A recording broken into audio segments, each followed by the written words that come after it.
העולם שלנו הולך ומשתנה. ויותר מתמיד, התלמידים שלנו זקוקים לאנשי חינוך שיקנו להם כלים ומיומנויות לחיים. כל ילד וילדה מביאים איתם לבית הספר את הרקע הייחודי שלהם, ואת התרבות המשפחתית והקהילתית שבה הם גדלים.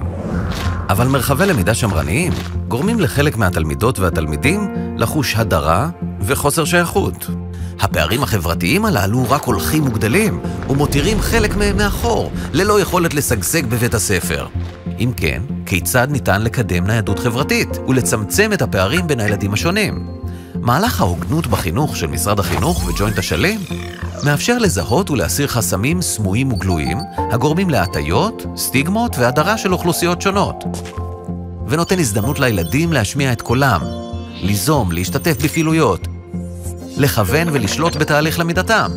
התוכנית פועלת כיום במגוון בתי ספר ורשויות מקומיות באמצעות אנשי חינוך החוקרים כיצד לשפר את פרקטיקות ההוראה שלהם לטובת התלמידים. הצוותים הבית ספריים פועלים במנגנון למידה מחזורי, התבוננות במרחבי הפעולה בבית הספר, חקירת סוגיה המעוררת בהם אי נחת, תכנון פעולות פרקטיות לפתרון הסוגיה, התנסות בפרקטיקות ורפלקציה. יישום התפיסה של הוגנות בחינוך בא לידי ביטוי ביצירת סביבות ופרקטיקות למידה המקדמות עקרונות של הוגנות, כגון מגוון אנושי, נגישות, אמון הדדי, גמישות במענים, למידה איכותית, שקיפות הכללים ואכפתיות.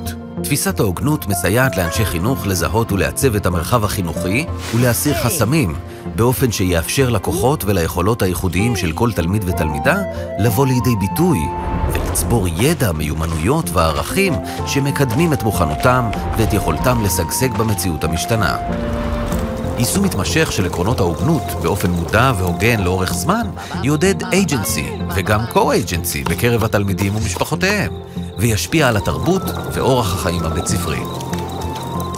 וכך, בעזרת למידה מתרחשת בדרכים מגוונות, התוכנית תורמת לתלמידים מקבוצות אוכלוסייה שהלמידה הנוכחית לא היטיבה עמם, ומאפשרת להם לשגשג באופן מיטבי ולקיים חברה מתקדמת והוגנת. למידע נוסף על התוכנית, צרו קשר או חפשו בגוגל הוגנות בחינוך.